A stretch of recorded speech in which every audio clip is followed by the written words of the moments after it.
सबको जय यीशु की। प्रभु यीशु क्रिस्त में प्यारे भाइयों बहनों, नवजीवन का संदेश इस शीर्षक के अंतर्गत प्रतिदिन का ईश्वर का जीवंत वचनों को सुनने के लिए, समझने के लिए, ग्रहण करने के लिए और उन वचनों के अनुसार जीवन बिताने की कृपा, शक्ति, सामर्थ्य, अनुग्रह मांगते हुए एक सुंदर क्रिस्तीय जीवन बिताने के लिए, प्रभु की सच्ची और अच्छी गवाही बनकर जीने के लिए मैं आप सभी लोगों का हार्दिक स्वागत करता हूं।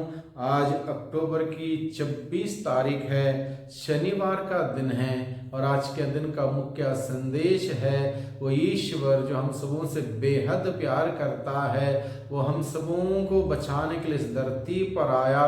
वो ईश्वर चाहता है कि हम उसके प्रायश्चित का फल जो मुक्ति है उसको प्राप्त करने के लिए हम सबों को भी अपना कर्तव्य पूरा करना है। और हमारा कर्तव्य क्या है? आज के सुसमाचार के द्वारा प्रभु यीशु मसीह कहता है, स्वयं प्रभु अपने शब्दों से कहता है, यदि तुम पश्चाताप नहीं करोगे तो सब के सब नष्ट हो जाओगे। संत लूकस का सुसमाचार अध्याय 13 पद संख्या 1 से 9 का प्रसंग है। इस प्रसंग में प्रभु कहता है, यदि तुम पश्चाताप नहीं करोगे तो सब के सब नष्ट हो जाओगे। प्रभु के कहने का तात्पर्य यह है कि प्रभु जरूर दयालु है, सहनशील है, प्रेममय है, हम सबों से बेहद प्यार करता है, लेकिन वो ईश्वर अगर मैं पश्चाताप नहीं करता, अपनी गलती को कबूल नहीं करता, स्वीकार नहीं करता, तो वो ईश्वर मुझे बचा नहीं सकता, क्योंकि मुझे अपना कर्तव्य पूरा करना। मेरा कर्तव्य क्या है?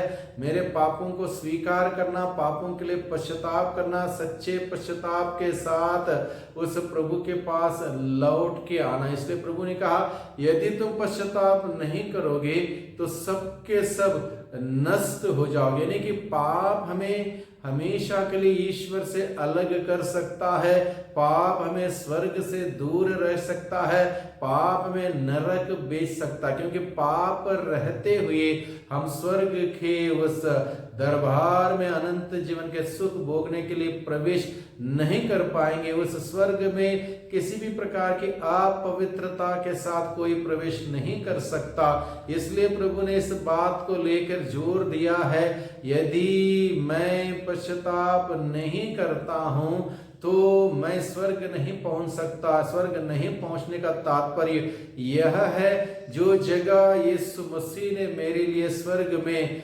बनाई है अनंत जीवन भोगने के लिए, वो जगह खाली रहेगी और वहां पर नहीं पहुंचने का तात्पर्य यह है कि मैं नष्ट हो जाऊंगा, मैं बर्बाद हो जाऊंगा। प्रभु इन कठोर शब्दों का इस्तेमाल करते हुए इसलिए हम सबों को समझाते हैं ताकि हम सभी इस गंभीर शिक्षा को, प्रभु की गंभीर शिक्षा को सुने, इसको समझें, दिल में रखें, इसके अनुसार हम सभी आचरण करें, सच्चा पश्चाताप करें, अपने पापों के लिए पश्चाताप करते हुए प्रभु के पास जाएं। प्रभु निरंतर तैयार है हम सबों को स्वीकार करने के लिए, अपनाने के लिए और हम सबों को माफ करते हुए एक नया जीवन देने के लिए प्रभु हमेशा तैयार है। इस प्रभु के पास जाने के लिए और माफी मांगने के लिए प्रभु हमें आज के दिन में निमंत्रण देता है। प्रभु कहता है, ईश्वर चाहता है कि हम पश्चाताप करते हुए प्रभु यीशु के प्रायश्चित का फल जो मुक्ति है उसको प्राप्त करने के लिए मुझे पश्चाताप के साथ प्रभु के पास जाना होगा, पाप को स्वीकार करना होगा, कबूल करना होगा उस यीशु से कि यीशु मैं पापी हूं, मुझ पापी पर दया कर, मैं अपने आप को नहीं बचा सकता, मुझे आपकी जरूरत है, मुझे आपकी जरूरत है प्रभु, मुझे एक पापी के रूप में स्वीकार कर, मैं पश्चाताप के साथ तेरे पास आया हूं, मेरे पापों को क्षमा कर और अपने पवित्र लहू के द्वारा मुझे धोकर शुद्ध कर दे, पवित्र कर दे, एक नया जीवन मुझे दे, जिससे कि मैं एक नया शुरुआत करते एक सुंदर अच्छा नया जीवन, पवित्र जीवन मैं जीने वाला बन सकूं। इस अंदाज से प्रभु के पास जाने के लिए प्रभु हमें बुलाता है।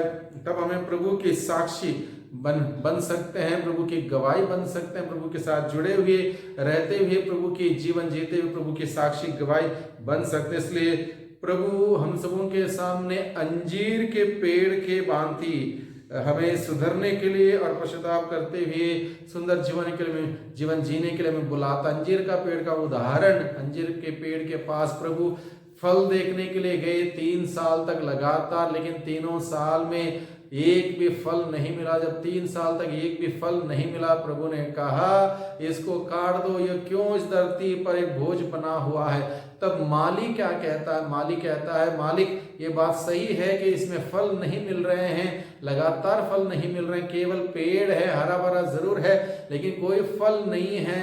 इस धरती पर एक प्रकार का बोझ जैसा जरूर है, लेकिन फिर भी एक लास्ट मौका, आखिरी मौका इस पेड़ के लिए दिया जाए। इसलिए माली क्या कहता है, मैं इसके जड़ को खोदूंगा और इसमें खाद डालूंगा, इसको जरूरत की जो खुराक है उसको दे दूंगा, क्या पता अगले साल फल आ जाए। अगर अगले साल फल आ जाए तो ठीक है, अन्यथा तो अगले साल के बाद आप काट सकते हैं। यानी कि प्रभु इस प्रकार से हम सबों को बताता, केवल हरा भरा रहने से काफी नहीं है, एक सुंदर हट्टा कट्टा रहने से काफी नहीं है, बल्कि हर एक व्यक्ति को बपतिस्मा के जीवन को जीते हुए, बुलाहट के अनुसार जीते हुए, प्रभु के मूल्य सिद्धांतों के अनुसार जीते हुए उपयुक्त फल उत्पन्न करने के लिए प्रभु ने हमें बुलाया है।